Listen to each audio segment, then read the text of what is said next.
The other night I was looking for something to watch on YouTube just to like unwind and fall asleep to because I can't sleep in silence. And I noticed that every single video that was on the For You page, the home page, the explore page, whatever it's called, was negative in some type of way. And I just have honestly become so sick of that content. I admit there was a time in my life, not even a week ago, where I liked it. You know, the expose, the drama, the controversial opinion. But honestly, now I'm just so burnt out of all this negativity and all this like hot take nonsense. And I feel like the internet used to be like a much cooler space and a much more, maybe not positive space, but at least less negative space. So my question is, what the hell happened to our old internet?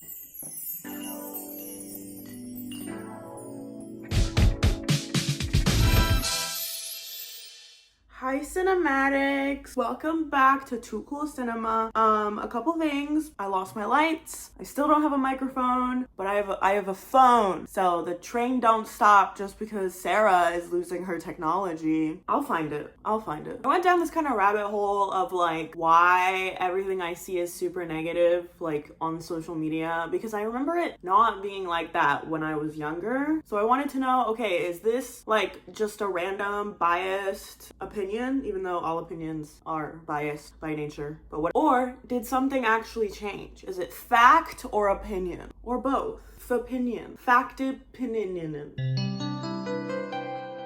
I'm gonna use internet and social media interchangeably because the internet is like so huge and I really just want to be talking about social media, but I feel like we use internet to say social media. It's kind of like calling every tissue like a Kleenex. Like that's not what it is, but that's what we're gonna call it. I learned that from How I Met Your Mother. Intelligence. Back to me going on YouTube because I don't want to sleep in silence like a normal person, and I don't want to watch another 3-hour Curtis Connor compilation because I feel like I've exhausted those. So everything I saw was negative, but my actions build the algorithm, which means I am habitually consuming negative content. So is the internet more negative, or is it really just a me problem? Is social media more negative, or am I just negative? It's social media. It's social media's fault, okay? And I have evidence. To be fair, I am a very negative person. I'm a glass half empty kind of girl. The glass isn't even there, okay? It's a plastic cup and it's ruining the environment. Anyways, let's talk about the evidence that I have accumulated with my little grubby hands typing away on Google that proves the internet is more negative and that it's not just my fault for watching negative videos all the time. Things like political polarization, misinformation, rage bait, lots of rage bait, like drama or like takedowns or like tea spills have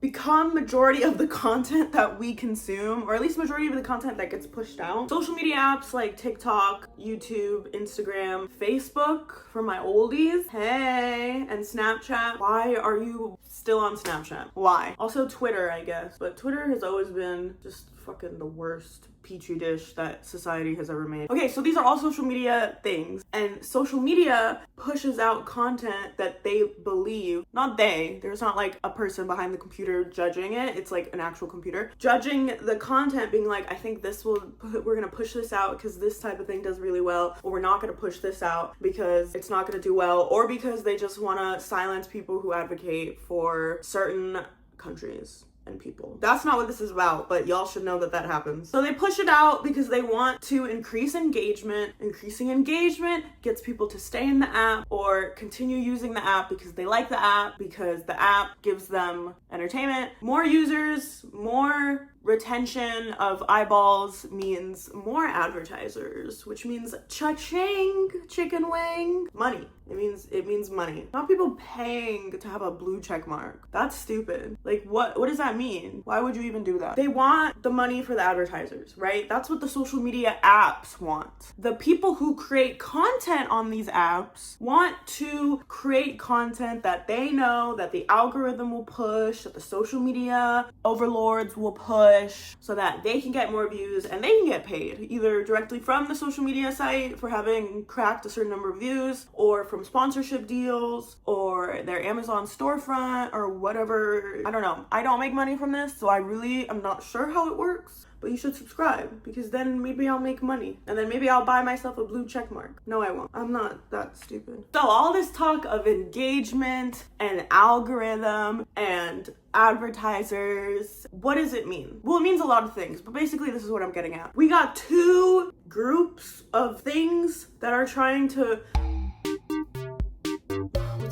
basically what I'm trying to say is social media apps and content creators or people who create content or whatever they want to be called have one main goal: to make sure that they get as much as engagement as possible. And what gets a lot of engagement? Negativity, rage bait, fuck ass AI videos that are so gross, and people will still comment and be like, I hate AI, but you're giving them engagement. You're giving them engagement. Don't do that. Don't do that. Just block them. That's what I do. Things like political polarization, misinformation, all the fear mongering, like with this new hentai virus or whatever it's called. Like there's so much happening right now. There is a psychological reason that negativity gets more engagement, and it is something called the negativity bias, which I found out while Googling all of this. We never stop learning, even when we graduate. And the negativity bias is this like little thing in our brains that is like, you know what you should focus on? The negative. And you know what you should ignore? The positive. That's literally happening in our brains. I don't know. Maybe it's a survival thing, because in olden days, you have to be like aware of threats.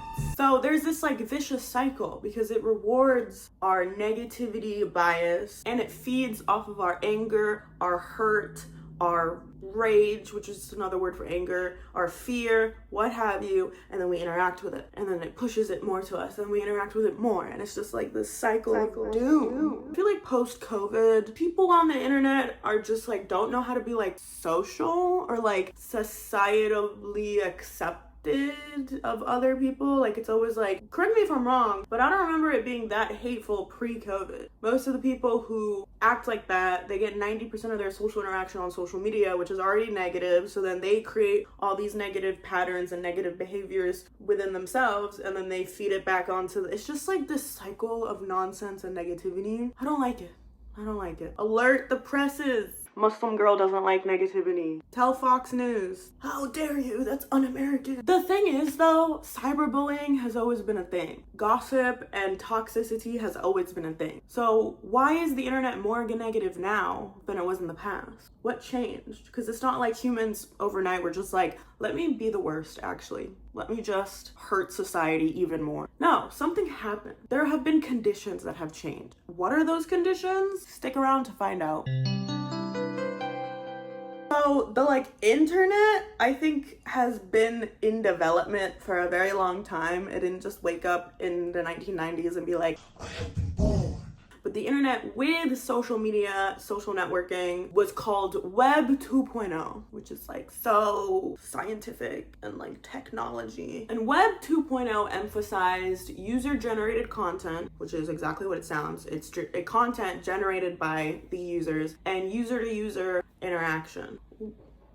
So there wasn't a lot of like objective reporting on what the internet was like during Web 2.0, which is like the early 2000s or maybe late 90s. I don't know. I wasn't there. But I went to the people. I decided to speak to the people. So I went to Reddit, I went to Quora, and I just have to take people's word for it. Because why would they lie? They would never lie to us. The general consensus after my research on r/I miss the internet or whatever the Reddit page was called, it seems that there are two main reasons why the internet is so different in the early 2000s versus now. Reason number one is there were no ads or companies to kind of take over the whole thing and essentially decide what kind of content should be put out there. It was not mainstream enough to be monetized. The internet, because it wasn't very popular, it was kind of deemed like the Wild West. There weren't really many regulations, many rules. What are the terms and conditions that people had to sign? Oh, for losers. So while it was like pretty freaky deaky at some points, it was more like a creative venture. You know, places like MySpace or Neopets or whatever social media were much more customizable, showcase people's personalities. And it was actually for fun and for connecting with friends. It wasn't like, let me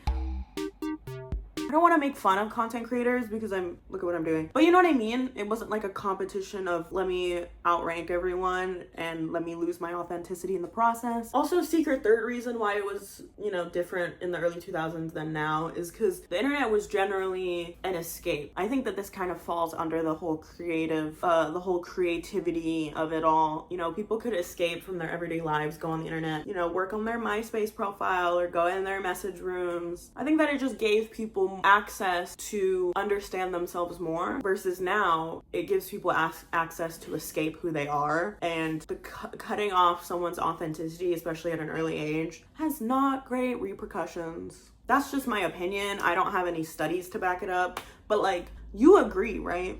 That's just common sense. So that's what it was like in the early 2000s. I want to talk about my own experience because I didn't really start using the internet until like the late 2000s, early 2010s. And I only really used YouTube to watch like Justin Bieber lyric videos and Fred and Smosh, and then every One Direction video diary. That was peak. The early 2010s was arguably a golden age for the internet and social media, according to moi, because I said so. YouTube locked down their content, and instead of people just like vlogging, it became much more diverse type of content. People in their bedrooms, there was a makeup community, there were DIY school supplies. I loved Bethany Moda, Zoella, Tyler Oakley, people like that. Wasn't there like Dude Perfect or whatever like the men were watching? I don't know, whatever. Instagram was more unfiltered and a way to just kind of connect with people, whether it be strangers, but like in a nice way, not in a creepy way, or friends that you know that you haven't seen in a long time, a way to share pictures for family members to see. This was before Facebook was owned by Instagram, because I believe Facebook was really just like typing. I don't know, I wasn't there. And Instagram was more like, let's just snap a picture. That's Instagram. Get it? Get it? Get it? Tumblr, you know, it was a place for fandoms to thrive and fan pages to connect with each other over a common interest. Tumblr was the Wild West too, but it's still iconic. There is a quote from a Redditor that I feel like perfectly sums up the internet social media shift from the 2000s, 2010s to now the 2020s. To me, everything went from a family diner where you knew everybody to a multi-floor fast food chain. The internet peaked in the 2010s. I agree, Reddit user. Like I said before, the world was still negative, like fat shaming, slut shaming, any shaming that really revolves around women. Tabloids, cyberbullying, war, famine, Dick Cheney, just the worst of the worst was still around back then. But like I said, our escape from the real world was the internet. Now, our escape from the internet is what? The real world? I don't think so. My escape is just when I get to go to bed, and I hope that I don't have a nightmare. So what now? What now? We established that the internet is more negative, the world is harsher. What are we supposed to do about all that? Now, I understand that as a user, it is partially my responsibility to curate my feed. Like I said, the algorithm feeds you what you have already interacted with. So if you interact with more negative stuff, you will get more negative stuff just blasting at you. But if the majority of content on social media is already negative, even if I find a way to curate my feed and only watch Miss Rachel, I'm bound to run into a negative post sooner or later. And I'm human. Sometimes I want to know the news, or I want to know the drama, or I didn't like a movie and I want to make sure that other people also didn't like that movie. So I share my opinion online. I am also part of the problem, and I know that. And with all that, my saving grace have been those accounts that are like dedicated to creating positive content, sharing good news from around the world, or sharing cute cat and baby compilations or nostalgic movie clips that make life seem a little more hopeful. And you know, I fancy myself a creator. Subscribe. And I would like to, and if I am going to make content and I have a problem with negative content being online, then maybe I shouldn't be contributing to it. And I should focus on making, it doesn't necessarily have to be positive content, but at least making neutral content, or content that doesn't play on people's fears or anger or loneliness or whatever. Up until researching and making this video, I did primarily focus on trying to create videos and content that would get clicks, you know, being okay with being controversial, having an opinion that I was like, oh, people are gonna get mad over this. And I don't want to anymore. Like, yes, of course I want to be successful. Everyone wants to be successful at what they like and what they're doing. But if my path to success is playing on people's negative emotions and the negativity bias that is in all humans, then maybe I don't want success. Well, I do want success, but I don't want it like that. So you should subscribe. I'm not a big creator. No one knows me, and that's okay.